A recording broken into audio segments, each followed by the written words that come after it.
बंदी छोड़ सतगुरु रामपाल जी परमेश्वर जी की जय हो। परमपिता परमात्मा सारी सृष्टि के रचनहार, कुल मालिक, असंख्य ब्रह्मांडों के स्वामी, जगत गुरु, तीनों लोकों में प्रवेश करके सबका भरण पोषण करने वाले राजाधीराज, आत्माधार, नाथों के नाथ, देवों के देव, महादेव, सर्वेश्वर, महेश्वर, मृत्युंजय, अजरो अमर, आदि अनादि सनातनी प्रभु, जगत पिता जगदीश्वर, श्री श्री 1008 की उपाधि के वास्तविक अधिकारी, अकाल मूरत शब्द स्वरूपी राम वासुदेव, सर्वगतम ब्रह्म, परम पूज्य, प्रथम पूज्य, परम संत, परम पुरुष, परम धनी, परम दयालु, सत्य कबीर, हक्का कबीर, अल्लाहु कबीर, अल्लाहु अकबर, बाखबर, अल्लाह ताला, जगत के तारणहार, जगत के मुक्तिदाता, जगत के जगन्नाथ, हारे के सहारे, हिंदुओं के राम, मुसलमानों के अल्लाह, सिखों के वाहेगुरु, ईसाइयों के मसीह, दया के सागर दयानिधि, करुणा के सागर करुणानिधि, स्वयंभू परिभू, संकट मोचन, कष्ट हरण, मंगल करण, दुख भंजन, अविगत कबीर, निर्विकार निर्विषम परमात्मा, अलय अलेख सतगुरु, आदि अनादि सतगुरु, असली मर्यादा पुरुषोत्तम, असली राम, असली कृष्ण, असली घनश्याम, असली मुरारी, राजाओं के राजा, महाराजाओं के महाराजा, शहंशाहों के शहंशाह, सम्राटों के सम्राट, भगवानों के भगवान, अल्लाहों के अल्लाह, प्रभुओं के प्रभु, मसीहाओं के मसीह, सच्चे वाहिगुरु, बाबाओं के बाबा, पीरों के पीर, सेठों के सेठ, जगत सेठ, सावड़सा सेठ, सर्वगुण संपन्न, अनंत कोटि कलाओं के स्वामी, अनंत कोटि ब्रह्मांडों के नायक, योगियों में महायोगी, ध्यानियों में महाध्यानी, सिद्धों में परम सिद्ध, ज्ञानियों में तत्व ज्ञानी, ब्रह्म ज्ञानी, महाज्ञानी, परम ज्ञानी, सर्वश्रेष्ठ ज्ञानी, विज्ञानी, युवा कबीर, समरथ कबीर, असमवात, अमित ओजा, सच्चे रहनुमा, करीम अल्लाह, सुभान अल्लाह, दुनिया के अंतिम पैगंबर, 8 सितंबर 1951 से गांव धनाना, जिला सोनीपत, हरियाणा, भारतवर्ष की पावन भूमि पे प्रकट रियल कल की भगवान श्री नारायण साकार हरि, श्री बाबा साहेब, नूर अनंत परमात्मा, संत शिरोमणि सतगुरु रामपाल जी परमेश्वर जी के चरण कमल में साध संगति से जुड़े हुए आप और हम सभी सत्सेवक भाई बहनों का अनंत कोटि दंडवत प्रणाम। सत्साई भाई और बहनों, दया परमपिता परमेश्वर जी की, सारी सृष्टि के रचयिता की, सतगुरु रामपाल जी भगवान की, जिनके शुभ आशीर्वाद से, विशेष आशीर्वाद से, उन्हीं के कर कमल से लिखित पवित्र पुस्तक जीने की राह के ऊपर वीडियो बनाने की श्रृंखला जारी है। इसी श्रृंखला में आज हमारा ये 20वें नंबर का वीडियो है।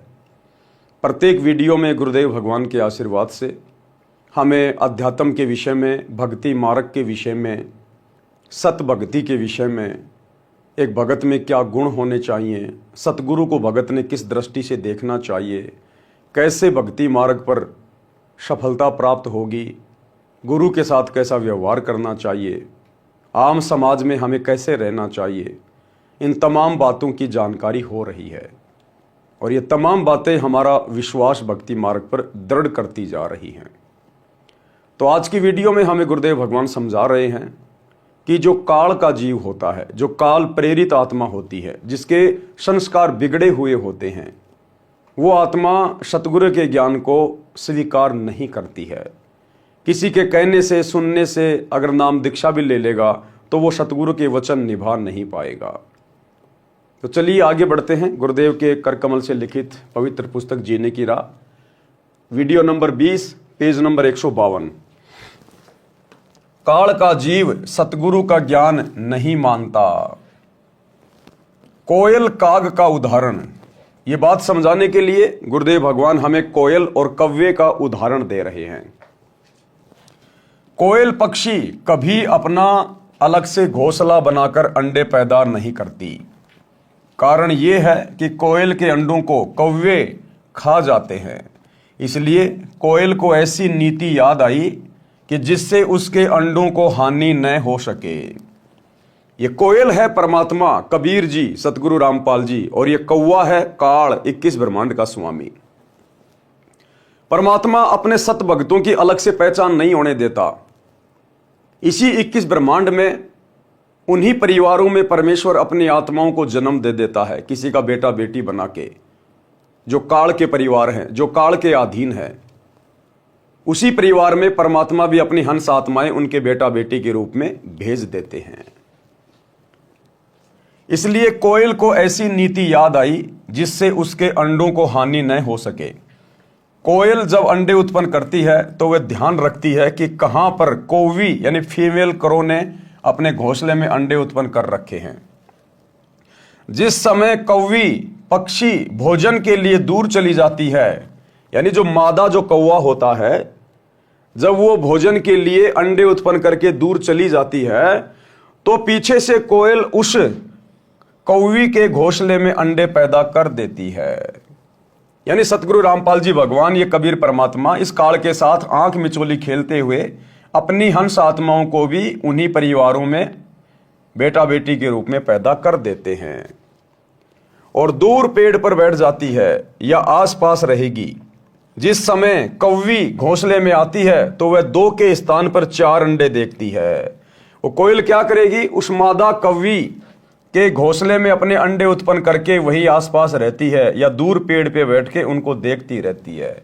इसी प्रकार नाम उपदेश से पहले परमात्मा अपनी आत्माओं के साथ ही रहते हैं। परमेश्वर कबीर जी, सतगुरु रामपाल जी भगवान जी, जिन अपनी अच्छी अंश आत्माओं को, जिनको आगे चलकर अपनी शरण में लेना होता है, इसी काल के परिवार में परमात्मा उनको भेज देते हैं। और उस परिवार में जब वो हंस आत्मा उत्पन्न हो जाती है किसी के बेटा बेटी के रूप में, तो परमात्मा शुरू से ही उसके साथ रहते हैं। गुरुदेव भगवान बचपन से ही उस अपनी प्यारी आत्मा के साथ में रहते हैं, उसे हर प्रकार की आपदाओं से, संकट से, बीमारियों से, परेशानियों से बचाते रहते हैं। तो वो कोयल उस कौवी के घोंसले में अंडे पैदा करके आसपास रहती है और ध्यान रखती है। जिस समय कौवी घोंसले में आती है तो वह 2 के स्थान पर 4 अंडे देखती है। वह नहीं पहचान पाती कि तेरे अंडे कौन से हैं, अन्य के कौन से हैं, इसलिए वह चारों अंडों को पोषण करके बच्चे निकाल देती है। कोयल भी आसपास रहती है। अब कोयल भी अपने बच्चों को नहीं पहचानती है। ये तो एक सांसारिक उदाहरण है भाई और बहनों, कौवे और इसका कोयल का। बाकी सतगुरु रामपाल जी परमेश्वर तो अंतर्यामी है, जानी जान है। ये परमेश्वर तो सब कुछ जानते हैं, सब कुछ पहचानते हैं कि इनमें मेरे बच्चे कौन से हैं, मेरी शरण में कौन आएगा। अब कोयल भी अपने बच्चों को नहीं पहचानती है, क्योंकि सब बच्चों का एक जैसा रंग, काला रंग होता है। जिस समय बच्चे उड़ने लगते हैं तब कोयल निकट के अन्य पेड़ पर बैठकर कुहू कुहू की आवाज लगाती है। फिर ये कबीर भगवान सतगुरु रामपाल जी संत रूप में आकर और अपने सत्संग की आवाज लगाना शुरू करते हैं। टीवी के माध्यम से, ज्ञान गंगा पुस्तक के माध्यम से, या अन्य ऑडियो वीडियो के माध्यम से, या किसी अन्य भगत भाई बहन के माध्यम से परमात्मा फिर उस आत्मा तक अपनी जानकारी पहुंचाते हैं, अपनी आवाज वहां तक भेजते हैं। तब कोयल निकट के अन्य वृक्ष पर बैठकर कुहू कुहू की आवाज लगाती है। कोयल की बोली कोयल के बच्चों को प्रभावित करती है। कौवे वाले मस्त रहते हैं। यानी एक परिवार में मान लीजिए 5 मेंबर हैं, और जब सतगुरु रामपाल जी के सत्संग सुनने की बात आती है, उनकी पुस्तक पढ़ने की बात आती है, तो उनमें से 2 बड़ी आसानी से सतगुरु के ज्ञान को समझ जाते हैं, पहचान जाते हैं, और बाकी मेंबर नहीं मानते, बार बार कहने पर भी नहीं मानते। तो जो नहीं मान रहे हैं वो तो हैं कौवे के बच्चे, यानी वो काल प्रेरित आत्मा है। और जो तुरंत सत्संग सुनकर या कोई पुस्तक पढ़कर अंदर से जागृत हो जाते हैं कि भैया सत्संग लेना बहुत जरूरी है, नहीं तो बात बिगड़ जाएगी, तुरंत वो नाम दीक्षा के लिए दौड़ पड़ते हैं। तो वो हैं कोयल के बच्चे, कबीर भगवान के बच्चे, सतगुरु रामपाल जी की आत्मा। कोयल की बोली कोयल के बच्चों को प्रभावित करती है। कौवे वाले मस्त रहते हैं। कोयल की आवाज सुनकर कोयल के बच्चे उड़कर कोयल की ओर चल पड़ते हैं। कोयल कुहू कुहू करती हुई दूर निकल जाती है। साथ ही कोयल के बच्चे भी आवाज से प्रभावित हुए कोयल के पीछे पीछे दूर चले जाते हैं। कौवी विचार करती है कि ये तो गए सो गए, जो घोंसले में हैं उनको संभालती हूं कि कहीं कोई पक्षी हानि ना कर दे। ये विचार करके कौवी लौट आती है। इस प्रकार कोयल के बच्चे अपने कुल परिवार में मिल जाते हैं। जब वो मादा कौवी देखती है कि ये बच्चे तो गए सो गए, वो पीछे जो घोंसले में मेरे और बच्चे हैं कहीं उनको कोई पक्षी हानि ना कर दे, वो फिर वापस आ जाती है, कोयल के बच्चों का पीछा छोड़ देती है। इसी प्रकार जो भगत, जो हंस आत्मा अपने सतगुरु से उपदेश लेने के बाद, अपने सतगुरु की आवाज को पहचानने के बाद जब दृढ़ होकर भक्ति मार्ग पर लग जाते हैं, किसी के डराने से, धमकाने से, लोकलाज में डालने से, दबाव डालने से अगर वो पीछे नहीं हटते हैं, भक्ति से नामखंड नहीं करते हैं, मर्यादा नहीं तोड़ते हैं, संघर्ष करते हैं, फिर ये काल रूपी कौवा उन आत्माओं का पीछा छोड़ देता है। थोड़ी देर तो वो कौवी दौड़ती है पीछे पीछे कि मेरे बच्चे गए, मेरे बच्चे गए। तो शुरुआत में तो भगत के पीछे काल लगेगा कि गए गए, मेरा भोजन गया, मेरा भोजन गया। लेकिन वो कोयल के बच्चे पीछे मुड़ के नहीं देखते, वो अपनी मां की आवाज के पीछे पीछे उड़ते ही रहते हैं।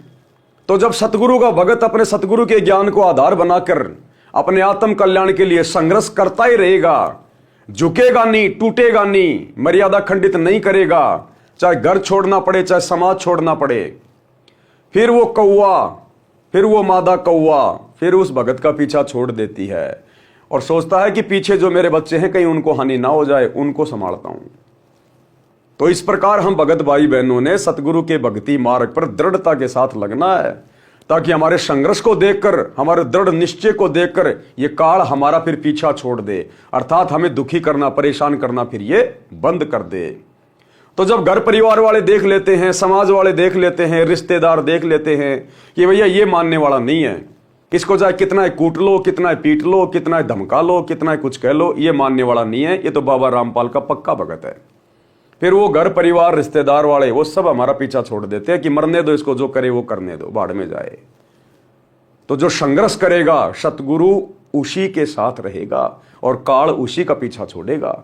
जो दो नाव की सवारी में रहेगा, भक्ति भी करना चाहेगा और रिश्तेदारों को भी खुश रखना चाहेगा, उनकी ब्याह शादी में जाके, छोटे मोटे कार्यों में जाके, उनकी परंपराओं में शामिल होके, तो दो नाव की सवारी वाला कभी भी अपनी मंजिल को प्राप्त नहीं करेगा, ना घर का, ना घाट का, धोबी का कुत्ता बन के रह जाएगा। यह विचार करके वो कवि लौट आती है। इस प्रकार कोयल के बच्चे अपने कुल परिवार में मिल जाते हैं और फिर वो दृढ़ भगत अंत में भक्ति सफल करके अपने शतलोक में चला जाता है परमानेंट सुख भोगने के लिए। परमेश्वर कबीर जी ने धर्मदास को समझाया है कि हे धर्मदास, तेरा पुत्र नारायण दास काग यानी काल का बच्चा है, उसके ऊपर मेरे प्रवचनों का प्रभाव नहीं पड़ा। आप दयाल करुणामय सत्य पुरुष के अंश हो। अब कबीर परमात्मा ने धर्मदास से कहा कि धर्मदास, तेरा जो बेटा है ना नारायण दास, वो काल की आत्मा है और तुम हो मेरे बच्चे, तुम सत्य पुरुष के अंश हो।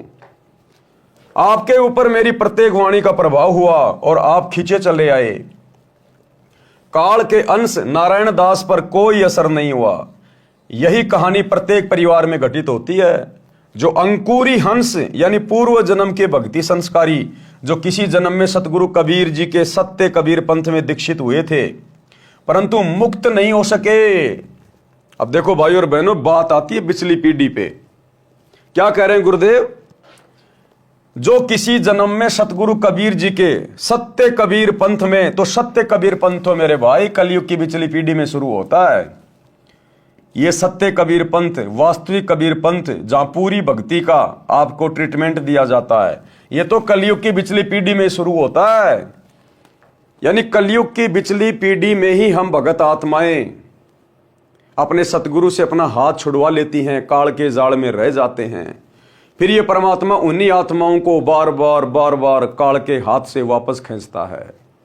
फिर ये परमात्मा उन आत्माओं को अपनी शरण में लेता है, कलयुग की पिछली पीढ़ी तक लाने का प्रयास करता है।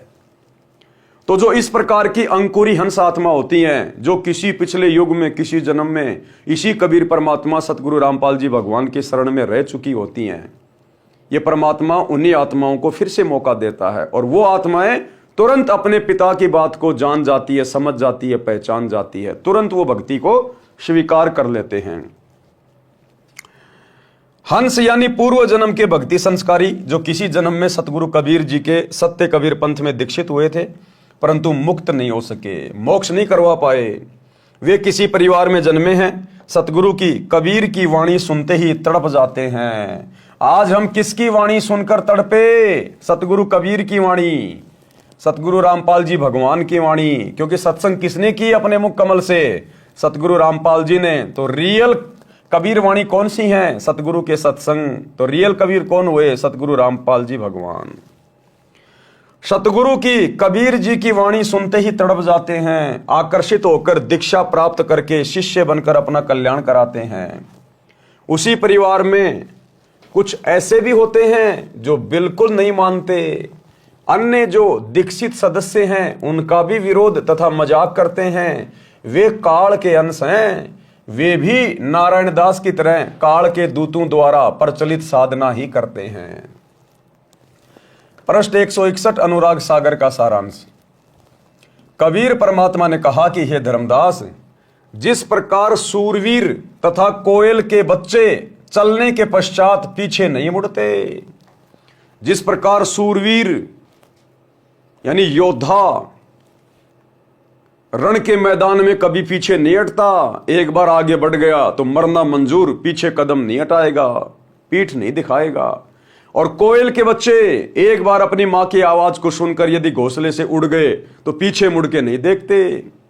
इसी प्रकार सूरवीर, कोयल के बच्चे और संत यानी भगत, ये कभी पीछे पैर नहीं हटाते, कभी पीछे पैर नहीं हटाते। कबीर परमात्मा ने कहा कि हे धर्मदास, जिस प्रकार सूरवीर तथा कोयल के बच्चे चलने के पश्चात पीछे नहीं मुड़ते, इस प्रकार यदि कोई मेरी शरण में इस प्रकार दौड़कर सब बाधाओं को तोड़कर परिवार का मोह छोड़कर मिलता है तो उसकी 101 पीढ़ियों को पार कर दूंगा।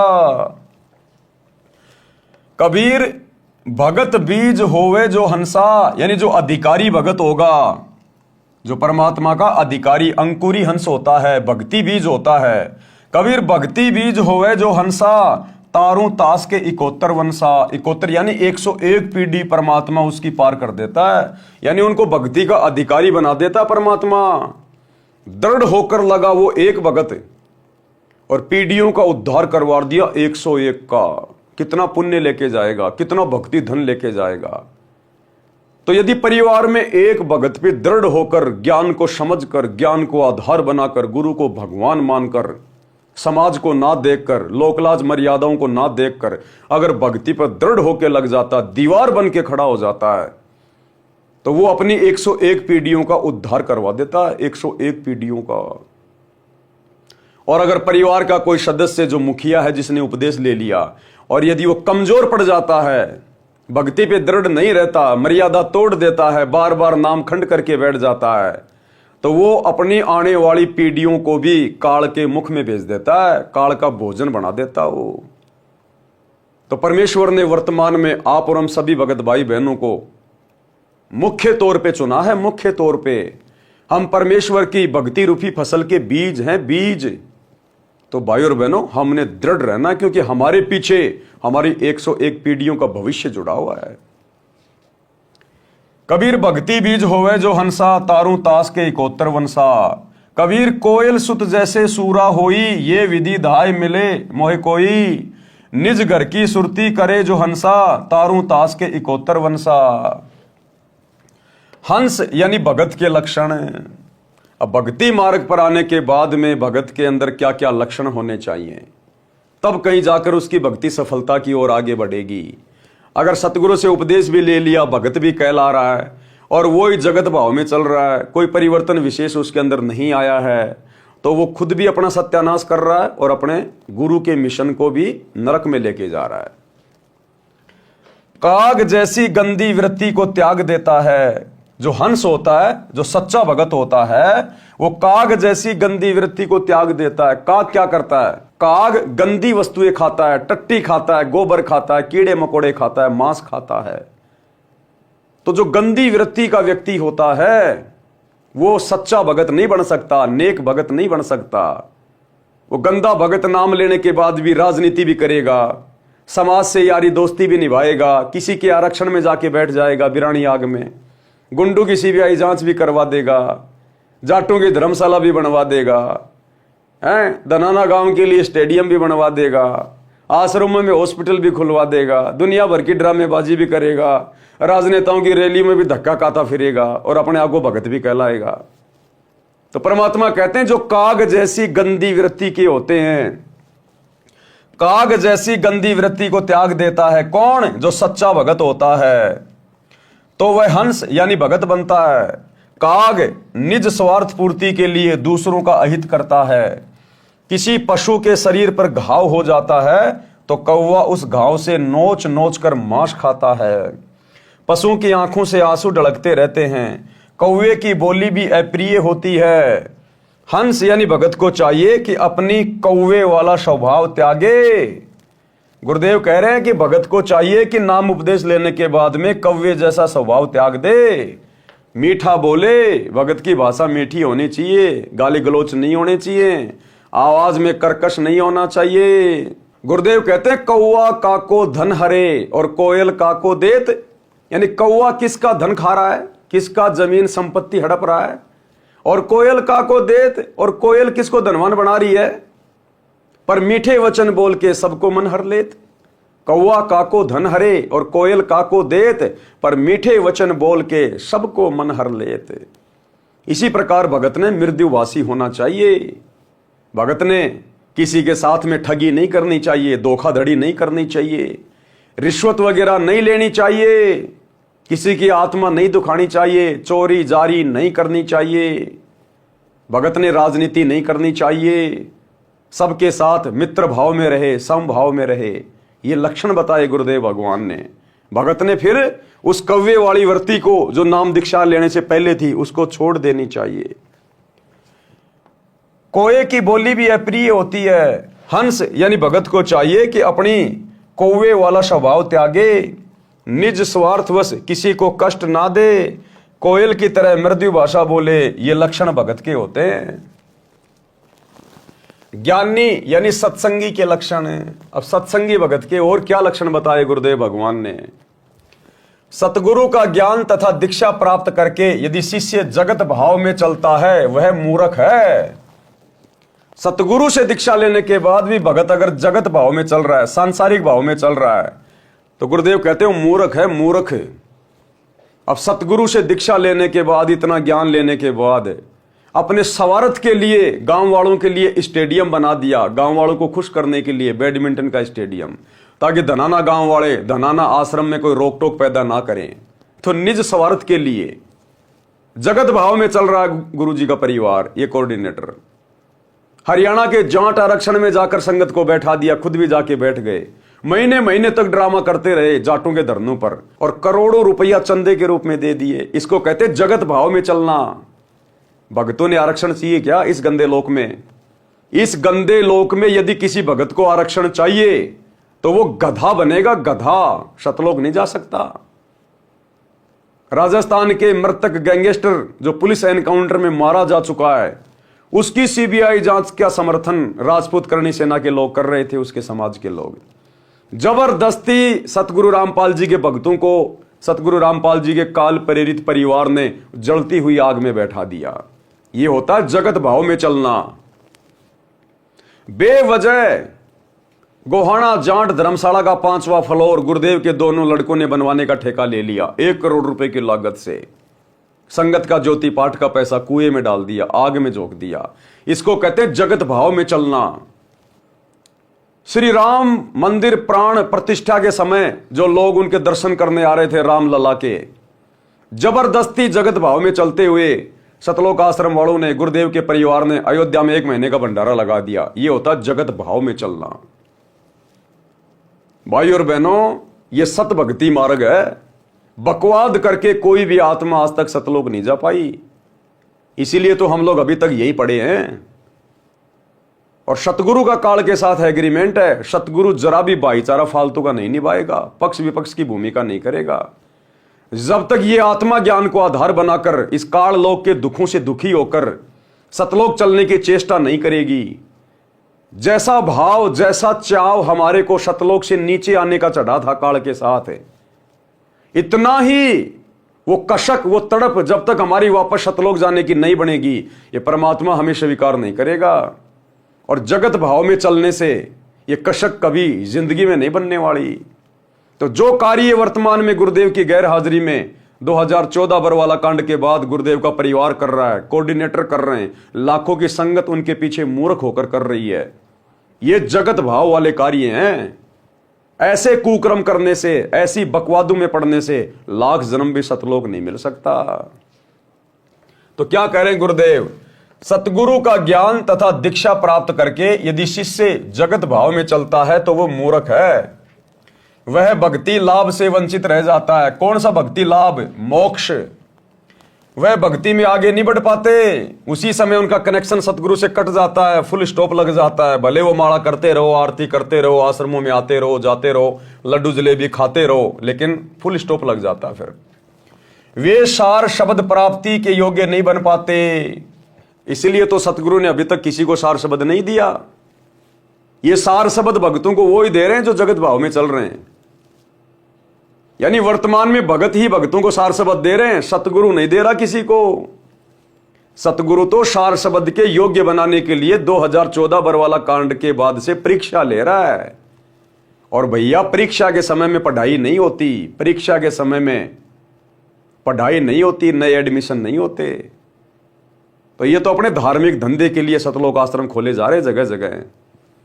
गुरुदेव कह रहे शिष्य जब तक उपदेश लेने के बाद जगत भाव में चलेगा वो सार शब्द के योग्य नहीं बनता। तो 2014 बरवाला कांड के बाद से पूरी की पूरी संगत जो सतलोक आश्रमों से जुड़ी हुई है ये जगत भाव में तो चल रही है, भक्ति भाव है कहां इनके पास है। तो कौन सा सार नाम मिल रहा है इनको? फर्जी, फर्जी सार नाम, फर्जी सार शब्द। वे सार शब्द प्राप्ति के योग्य नहीं बन पाते। यदि अंधे व्यक्ति का पैर बिस्टे यानी टट्टी या गोबर पर रखा जाता है तो उसका कोई मजाक नहीं करता। नादान व्यक्ति कोई गलती कर दे उसका कोई मजाक नहीं करता। छोटा बच्चा मां की गोद में पेशाब कर दे कोई मजाक नहीं करता। लेकिन ज्ञान प्राप्त करने के बाद, समझदार बनने के बाद, सतगुरु से उपदेश लेने के बाद शिष्य यदि जगत भाव में चलता है, बकवाद करता है, गंदी राजनीति करता है, समाज के साथ में यारी दोस्ती निभाता है, उसके बाद वो आत्मा सतगुरु की नजरों में गिर जाती है, समाज में हंसी का पात्र बनता है, हंसी का पात्र। यदि अंधे व्यक्ति का पैर बिस्टे यानी टट्टी या गोबर पर रखा जाता है तो उसका कोई मजाक नहीं करता, कोई उसकी हंसी नहीं करता। यदि आंखों वाला यानी भगत कुठोर गलत स्थान पर जाता है, पर नारी गमन, चोरी करना, मर्यादा तोड़ना, अब मर्यादा तोड़ने में सारे काम आ गए। अयोध्या में जाके भंडारा करना, जाटों का आरक्षण, गुंडों की सीबीआई जांच, जाटों की धर्मशाला, धनाना में हॉस्पिटल बनाना, स्टेडियम बनाना, ये दुनिया भर के पाखंड करना, ये सब मर्यादा तोड़ने के अंतर्गत आते हैं। पर नारी गमन, चोरी करना, मर्यादा तोड़ना, वर्जित वस्तु तथा साधना का प्रयोग करना कुठोर कहा जाता है, तो निंदा का पात्र होता है। आने वाले समय में भक्ति इतिहास में गुरुदेव के बेटा बेटी, भाई बंधु, रिश्तेदार, ये कोऑर्डिनेटर, ये सब निंदा के पात्र बनेंगे, निंदा के पात्र। क्योंकि आने वाले समय में पूरी पृथ्वी पर इसी परमेश्वर का ज्ञान और इसी की मर्यादा होंगी। उस समय ये जो यादगार इन्होंने जो बनवा दिए हैं गुरुदेव की गैर हाजिरी में जगत भाव में चलते हुए, ये धनाना में स्टेडियम बना दिया, यादगार बना दी कि आने वाला भगत समाज हमारे को कुठोर दृष्टि से देखे कि रे गधो, सतगुरु के परिवार में जन्म लेने के बाद भी तुम सतगुरु के मोटे मोटे नियम भी नहीं समझ पाए। सतगुरु ने तो प्रथम नाम दीक्षा के समय बता दिया कि भक्तों ने ताश भी नहीं खेलनी, कोई गेम नहीं खेलना, सहयोग नहीं करना, और तुमने ये 1 करोड़ रुपए का स्टेडियम बनवा दिया धनाना वालों के लिए, तो वो निंदा के पात्र बनेंगे। ये सात संगति के माध्यम से जो वीडियो बन रहे हैं, जो इनके कुकर्मों को दिखा रहे हैं, इन वीडियो को देख देख कर, इनके जगत भाव वाले कुकर्मों को देखकर आने वाला भगत समाज इनको निंदा की दृष्टि से देखेगा, निंदा की दृष्टि से कि तुमसे बड़ा मूर्ख तो कोई धरती पे है ही नहीं। तुम कहलाते थे गुरु जी के बेटा बेटी, भाई बंधु, रिश्तेदार, कोऑर्डिनेटर, बड़े बड़े भगत, तुम बड़े बड़े आश्रम चला रहे थे और ज्ञान तुम्हारे को 2 दिल्ली का भी नहीं। तुमने एक भी मर्यादा गुरुदेव की सुरक्षित नहीं रखी। तो आने वाले समय में यही गुरु का काल प्रेरित परिवार समाज में निंदा का पात्र बनेगा जब गुरु जी का ज्ञान पूरी पृथ्वी पर होगा। अनुराग सागर के पेज नंबर 162 तथा 163 का सारांश, भगत परमार्थी होना चाहिए। परमार्थी जैसे गाय स्वयं को जंगल में, खेतों में घास खाकर आती है, स्वयं जल पीती है और मानव को अमृत दूध पिलाती है, उसके दूध से घी बनता है। गाय सुत यानी गाय का बच्चा हल में जोता जाता है, इंसान का पोषण करता है यानी खेत में कार्य करके, गाय का गोबर भी मनुष्य के काम आता है। मृत्यु उपरांत गाय के शरीर के चमड़े से जूती बनती है जो मानव के पैरों को कांटों कंकरों से रक्षा करती है। मानव जन्म प्राप्त प्राणी परमार्थ ना करके भक्ति से वंचित रहकर पाप करने में अनमोल जीवन नष्ट कर जाता है। मांसाहारी नर राक्षस की तरह गाय को मारकर उसके मांस को खा जाता है, वह महापाप का भागी बनता है। इस संबंध की परमेश्वर कबीर जी की निमन वाणी पढ़ें। परमार्थी गऊ का दृष्टांत यानी उदाहरण है। गऊ को जानू परमार्थ खानी, गऊ चाल गुण परखूं ज्ञानी। उस गाय की तरह भगत ने अपने आप को भक्ति मार्ग पर रखना चाहिए, परमार्थी भाव में। आपन चरे तरण उद्याना, यानी खुद तो वो घास खाती है। खुद तो गाय क्या खाती है? घास। अचवे जल दे छीर निदाना, और पानी पीकर दूसरों को छीर यानी दूध देती है। तासू छीर घृत देव अगाही, फिर उस दूध से घी निकलता है। सो सुत नर के पोषक आही। गोशुत, गोशुत यानी गाय का बच्चा इंसान के पोषण के काम में आता है, अर्थात उसके फसल में उसका सहयोग करता है। खेत की बिजाई होती है, खेत की जुताई होती है गाय के बच्चों से, बैल से। बिष्टा तासों काज नर आवे, गाय का गोबर भी खेत में खाद के रूप में काम आता है। नर अग कर्मी जन्म गमावे, और इंसान मनुष्य जन्म प्राप्त करके भी उल्टे कर्म करके भक्ति ना करके अपना जन्म बर्बाद कर जाता है। टीका पूरे तब गोतन नाशा, नर राक्षस गोतन लेत गराशा। चाम तासु तन अति सुखदाई, एतिक गुण एक गोतन भाई। इतने गुण तो एक गाय में होते हैं, जबकि इंसान में कितने गुण होने चाहिए। परमार्थी संत लक्षण। गोशम संत गहे ये बाणी, तो नहीं काल करे जीवहानि। अगर गाय की तरह भगत यदि परमार्थी हो जाए, अपनी मर्यादाओं को सुरक्षित रखकर परमार्थ करना है। ये कलयुग की बिचली पीढ़ी है। परमार्थी होना बहुत अच्छी बात है, दयावान होना बहुत अच्छी बात है। दया बिना दरवेश कसाई। जिस दरवेश यानी संत में भगत में दया नहीं है, वो तो कसाई के समान है। लेकिन दया हमने केवल उतनी करनी है कि हमारी मर्यादा सुरक्षित रहे। अगर मर्यादा तोड़कर आप किसी का भला कर रहे हो, आप सबसे बड़े बुद्धू हो, सबसे बड़े मूर्ख हो आप। हमने राजा जनक की तरह आवश्यकता से ज्यादा दया भाव नहीं दिखाना। राजा जनक दयालु था, अपने आद्य पुण्य उन 12 करोड़ आत्माओं के निमित्त कर दिए धर्मराज को, जो नरक में कष्ट भोग रही थी। काल ने ठग लिया, उसको पुण्यहीन कर दिया।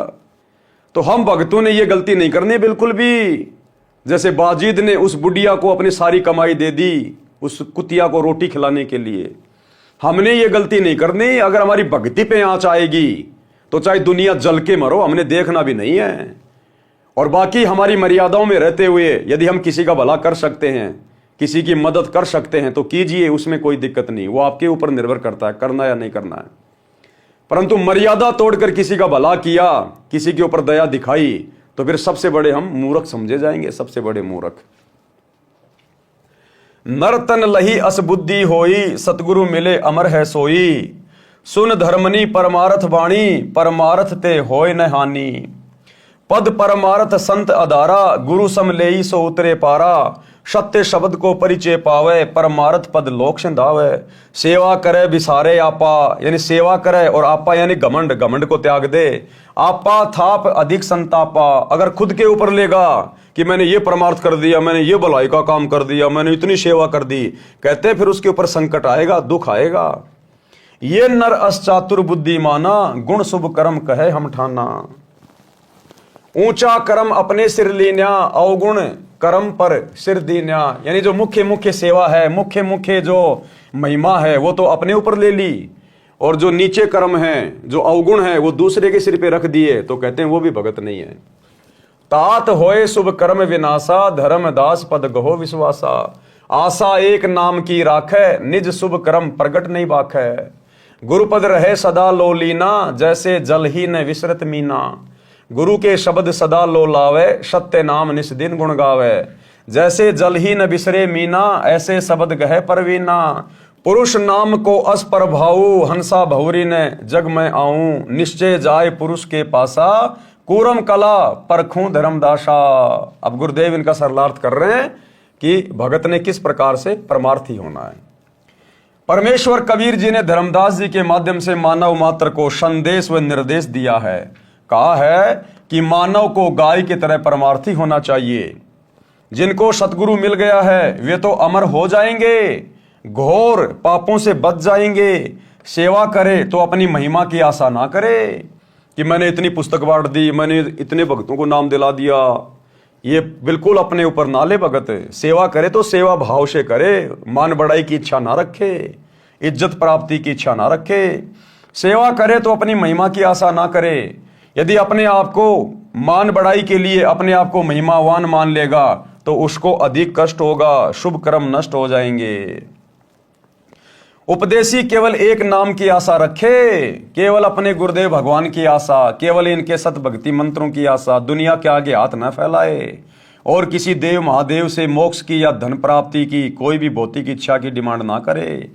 केवल अपने गुरुदेव से आशा रखे, उनकी भक्ति पे लगे रहे, नाम का सुमरण करता रहे। उपदेशी केवल एक नाम की आशा रखे, मान बढ़ाई की चाहत हृदय से त्याग दे, अपने शुभ कर्म दान या अन्य सेवा किसी के सामने ना बताए कि मैंने इतना दान कर दिया, मैंने इतनी सेवा कर दी। हाँ, वैसे यदि बताना है, किसी कारणवश यदि बताना पड़ जाए तो हम बता सकते हैं, लेकिन मान बढ़ाई की चाहत में नहीं कि मैंने इतने पाठ करा दिए, मैंने इतना रुपया दान कर दिया। मान बढ़ाई के हिसाब से नहीं, दूसरों में इज्जत प्राप्ति के लिए नहीं। वैसे यदि कोई कारण हो जाए, बताना पड़ जाए तो आदि नौकर कि भाई दास की तो क्या औकात है। परमात्मा ने दास के ऊपर दया बख्शी, मालिक ने 2 पैसे का इंतजाम करवाया, मालिक ने दास को प्रेरणा की और परमात्मा ने अपने आत्म कल्याण के लिए परमात्मा के चरणों में समर्पित कर दिए। भाई इस हिसाब से अहंकार में आके नहीं कि मैं महीने में 2 पाठ करवाता हूं, तू करवा के दिखाना, वो मारा जाएगा। फिर मान बढ़ाई की चाहत हृदय से त्याग दे, अपने शुभ कर्म दान या अन्य सेवा किसी के सामने ना बताए। गुरु जी के पद यानी गुरु की शरण में ऐसे रहे जैसे जल में मछली रहती है। मछली एक पल भी पानी के बिना नहीं रह सकती, तुरंत मर जाती है। ऐसे गुरु की शरण को महत्व देवे। किसकी शरण को? गुरु की शरण को।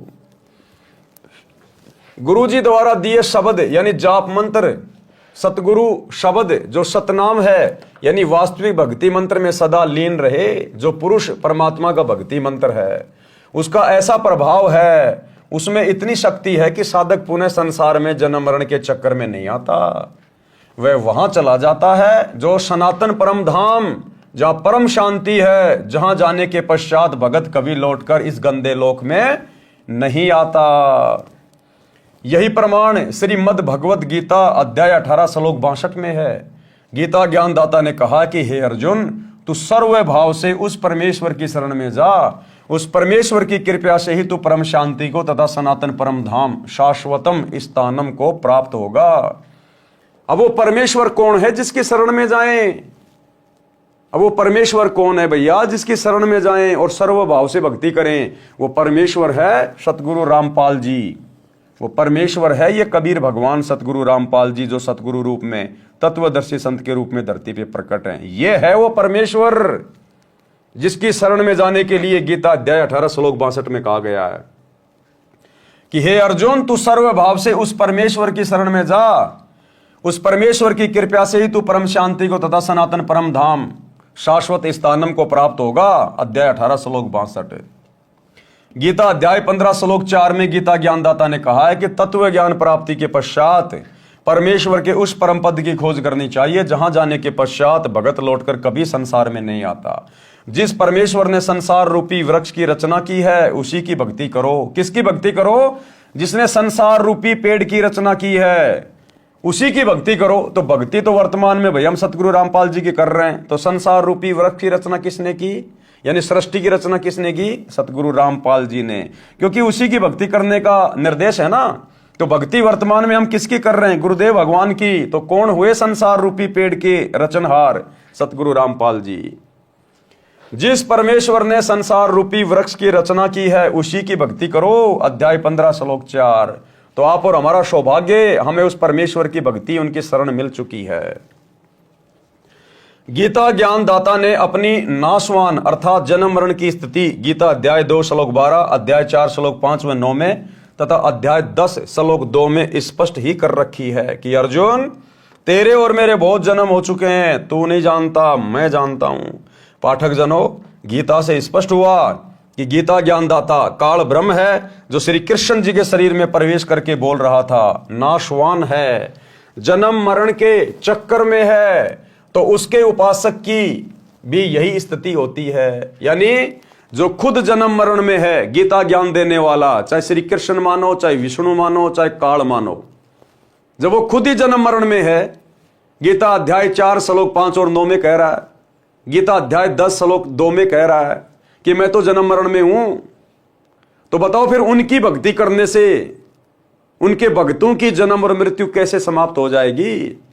श्री कृष्ण की भक्ति करने से, श्री विष्णु जी की भक्ति करने से या काल ब्रह्म की भक्ति करने से भगत की कभी भी जन्म और मृत्यु समाप्त नहीं हो सकती, क्योंकि वे खुद जन्म और मृत्यु में है।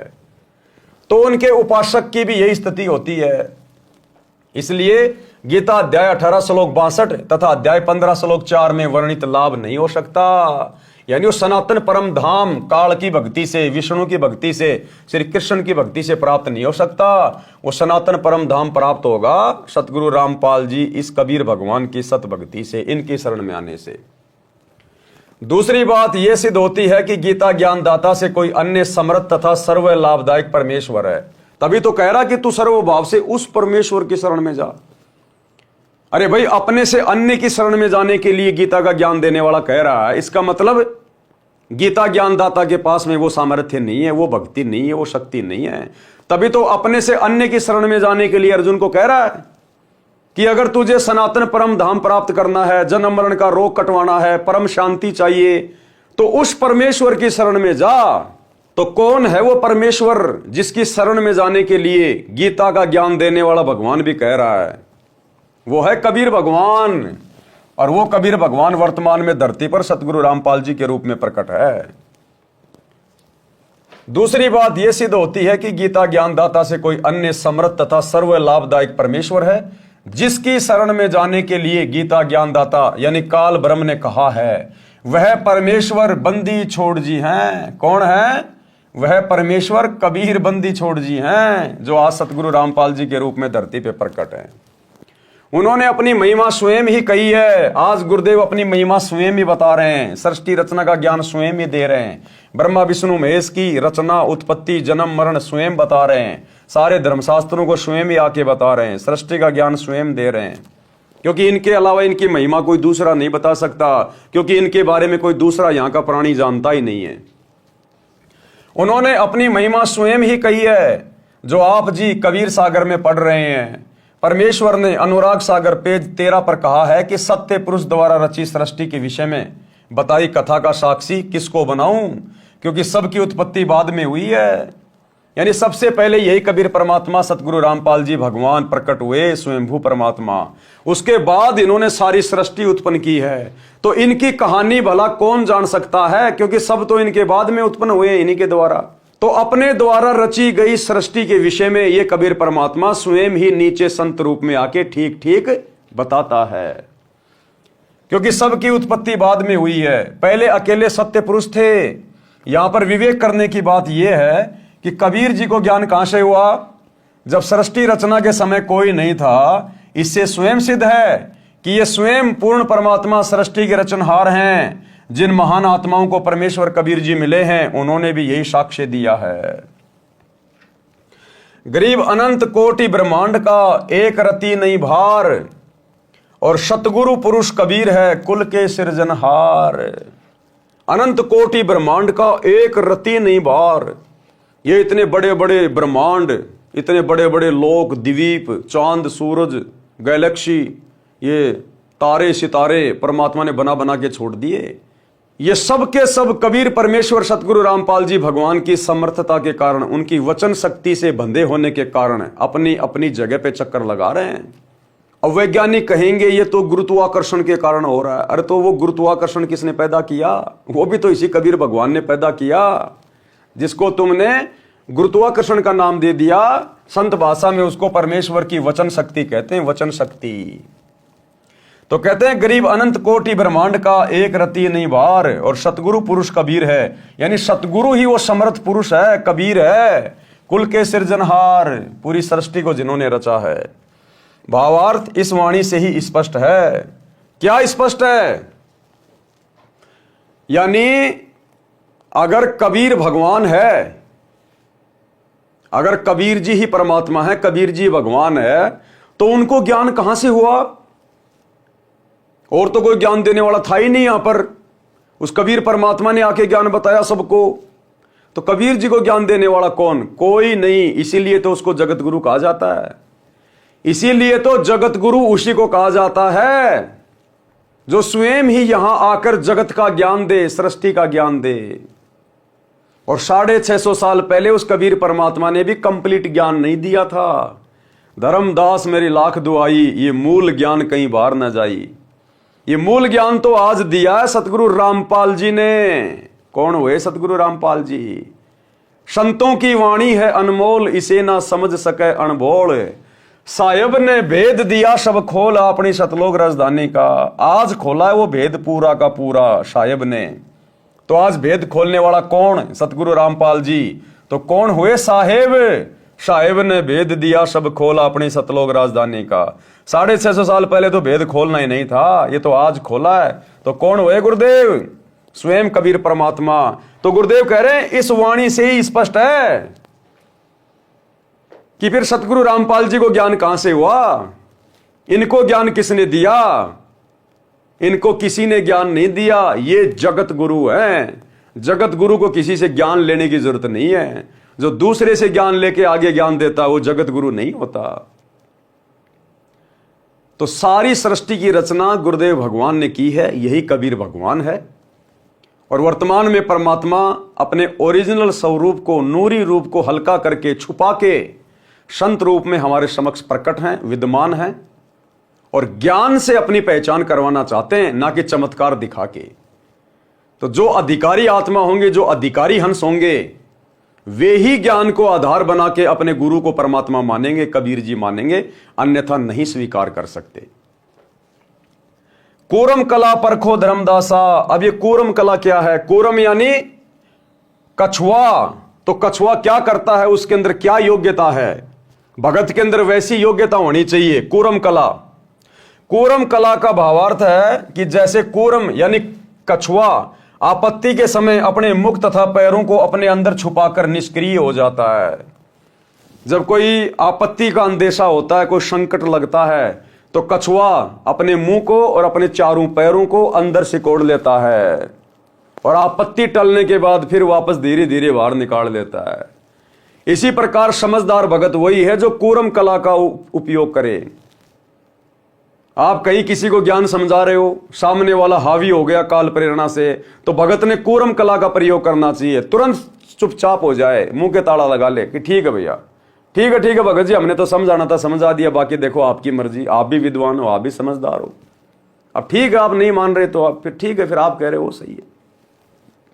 तो ये उसको शांत करने का मूल मंत्र है। उसके साथ में लड़ना नहीं, झगड़ना नहीं कि नहीं मैं जो कह रहा हूं वो ही सही है, तू झूठ है, तो वो तो काल प्रेरित है, 2 मिनट में थप्पड़ मुक्की पे आ जाएगा। तो परमात्मा कहते हैं कोई मानता तो ठीक है, नहीं मानता है, ज्यादा हावी होता है, कोई लड़ाई झगड़ा करता है जानबूझ के किसी भी बात को लेकर, तो उसी समय शांत हो जाओ, चुपचाप हो जाओ, बिल्कुल आधीन कछुए की तरह, और जैसे माहौल शांत हो जाए निकल लो। कूरम कला परखो धर्मदासा भावार्थ है कि जैसे कूरम यानी कछुआ आपत्ति के समय अपने मुख तथा पैरों को अपने अंदर छुपाकर निष्क्रिय हो जाता है, आपत्ति टलने के तुरंत पश्चात अपने मार्ग पर चल देता है, इसी प्रकार भगत को चाहिए कि यदि सांसारिक व्यक्ति आपके भक्ति मार्ग में बाधा उत्पन्न करें तो उनको उलटकर जवाब ना देकर अपनी भक्ति को छुपाकर सुरक्षित रखें। यानी उनके साथ में लड़ाई झगड़ा करके, वाद विवाद करके, गाली गलौज करके अपनी भक्ति का सत्यानाश ना करें, शांत हो जाएं। सामान्य स्थिति होते ही फिर उसी गति से साधना करें। इस प्रकार करने से निश्चय जाए पुरुष के पासा, वह साधक परमात्मा के पास अवश्य चला जाता है। क्यों? क्योंकि जब हम अपने गुरुदेव के द्वारा बताए गए फॉर्मूलों को अपने जीवन में लागू करेंगे तो हमें 101% सफलता प्राप्त होगी। क्योंकि गुरु हमें वही फॉर्मूला बताएगा जो बिल्कुल स्वयं सिद्ध है। अनुराग सागर पेज 163 281 पर सोरठा। आनंद धाम अमोल हंस तहां सुख बिल सही, हंस करे किलोल पुरुष तनु छवि निरखही। ये जो सोरठा होता है इसको उल्टा पढ़ा जाता है, पहले ये आगे की लाइन, फिर पीछे की, फिर आगे की, फिर पीछे की। भावार्थ, उपरोक्त ज्ञान के आधार से साधना करके साधक अमर धाम में चला जाता है। यानी गुरुदेव के द्वारा बताई गई साधना करके, गुरुदेव के द्वारा बताए गए फॉर्मूलों को अपने भगत वाले जीवन में लागू करके भगत फिर मर्यादा में रह के आजीवन भक्ति करेगा तो फिर वो परम धाम को चला जाता है। उपरोक्त ज्ञान के आधार से साधना करके साधक अमर धाम में चला जाता है। यहां ज्ञान आधार बताया गुरुदेव ने, गुरुजी के बेटे के आधार से नहीं, गुरुजी की बेटी के आधार से नहीं, किसी कोऑर्डिनेटर के आधार से नहीं, भक्तों ने देखा देखी के आधार से नहीं, जगत के आधार से नहीं, ज्ञान के आधार से साधना करके साधक अमर धाम में चला जाता है। वहां पर आनंद भोगता है, वह शतलोक बेशकीमती है। वहां पर सत्य पुरुष के शरीर की शोभा देखकर आनंद मनाते हैं। दीक्षा लेकर नाम का सुमरण करना अनिवार्य, यानी नाम उपदेश लेने के बाद यदि आप सुमरण करने में, भक्ति करने में गफलत करते हैं तो ये भक्ति मार्ग में भगत के हित में नहीं है, फिर भगत नुकसान उठाएगा। तो क्या कह रहे हैं गुरुदेव? दीक्षा लेकर नाम का सुमरण करना अनिवार्य है। और गुरुदेव हमें राजा बीर सिंह बघेल की पत्नी का उदाहरण देकर, जिसने सतगुरु से उपदेश ले लिया था 650 साल पहले, लेकिन राजा की रानी थी, किसी चीज की कमी थी नहीं, ना खाने की ना पहनने की, नौकर चाकर खूब थे। वो भक्ति को हल्के में ले रही थी कि किसने देखा है मरने के बाद यम के दूत आएंगे, नरक में जाएंगे, ये होगा। गुरु के वचनों को ज्यादा ध्यान नहीं देती थी। लेकिन एक समय उसका समय आया, यम के दूत आए और उसको पकड़ के लेके गए। तब उसको पता चला कि गुरुजी जो सत्संग में कहते थे बिल्कुल सत्य बातें हैं। तो गुरुदेव कह रहे हैं आपने पहले से ही इन उदाहरणों को देखकर, पढ़कर, सुनकर आपने भक्ति को हल्के में नहीं लेना चाहिए, मर्यादा तोड़कर भक्ति नहीं करनी चाहिए, गुरु को हल्के में नहीं लेना चाहिए। अध्याय बीर सिंह बोध पृष्ठ 123 पर। राजा बीर सिंह की एक छोटी रानी सुंदरदेई थी। राजा बीर सिंह की छोटी रानी का नाम था सुंदरदेई। उसने भी परमेश्वर कबीर जी से दीक्षा ले रखी थी। उसने सत्संग बहुत सुने थे लेकिन विश्वास कम था। नाम की कमाई यानी साधना नहीं करती थी। जब रानी का अंतिम समय आया तो यम के दूत राजभवन में प्रवेश कर गए, क्योंकि भक्ति पूरी उसकी बनी नहीं। भाई जिसकी भक्ति पूरी बनेगी, जो आजीवन मर्यादा में रहेगा, गुरु को परमात्मा मानेगा, तो यम के दूत आएंगे नहीं उसको लेने के लिए। लेकिन राजा बीर सिंह की रानी को लेने के लिए कौन आए? यम के दूत। यानी जिस भगत की भक्ति अधूरी रहेगी, जो भक्ति को हल्के में लेगा, मर्यादा तोड़ देगा, जगत भाव में चलेगा, नाम का सुमरण कम करेगा, बकवास ज्यादा करेगा, तो परमात्मा कहते फिर मैं नहीं आऊंगा लेने के लिए, फिर यम के दूत ही आएंगे, वो तुम्हारे रिश्तेदार ही आएंगे फिर लेने के लिए। जब रानी का अंतिम समय आया तो यम के दूत राजभवन में प्रवेश कर गए। फिर यम दूत रानी के शरीर में प्रवेश कर गए और अंतिम श्वास का इंतजार करने लगे। उस समय रानी सुंदरदेई के शरीर में बेचैनी हो गई। यमदूत दिखाई देने लगे। राजा ने रानी से पूछा क्या बात है? रानी ने कहा कि मुझे राजपाट, महल, आभूषण कुछ भी अच्छा नहीं लग रहा। पहले बहुत अच्छा लग रहा था, जब गुरुजी कहते थे बेटी नाम का सुमरण किया कर, ज्यादा ज्यादा भजन किया कर, ये काम आएगा, ये तेरा राजपाट, तेरे नौकर चाकर, तेरे गहने, ये तेरा राजा सब यहीं रह जाएंगे। तो रानी को विश्वास नहीं होता था, हल्के में लेती थी। और जब वो यम के दूत शरीर में प्रवेश कर गए, अंतिम श्वास का इंतजार करने लगे कि कब इसका गला दबाएं, तो रानी को बेचैनी हो गई। वो हार, श्रृंगार, गहने, नौकर चाकर, राजपाट सब फीका लगने लगा। तो जब राजा बीर सिंह ने पूछा कि बेचैन क्यों हो, तो क्या कहा? रानी ने कहा मुझे राजपाट, महल, आभूषण कुछ भी अच्छा नहीं लग रहा। रानी ने कहा कि साधु संतों को बुलाकर परमात्मा की चर्चा कराओ। अब साधु संत क्या करेंगे भैया? पूरी जिंदगी तो भक्ति नहीं करी, नाम का सुमरण नहीं किया, बकवादों में लगे रहे, लड्डू जलेबी बर्फी खाते रहे, मर्यादा तोड़ते रहे। तो अंत समय में भगत क्या करेंगे आके? जब भगवान ही साथ नहीं दे रहा तो भगत क्या ढोलक पेटी बजा के तुम्हारा उद्धार कर देंगे? रानी ने कहा कि साधु संतों को बुलाओ, परमात्मा की चर्चा कराओ। साधु तथा भगत आकर परमात्मा की चर्चा तथा भक्ति करने लगे। अब राजा था भाई, उसने भक्तों को बुला लिया, आ जाओ भाई, रानी याद कर रही है। अब भगत क्या चर्चा करेंगे, वो ढोलक पीटेंगे, भजन गाएंगे 650 साल पहले वाले।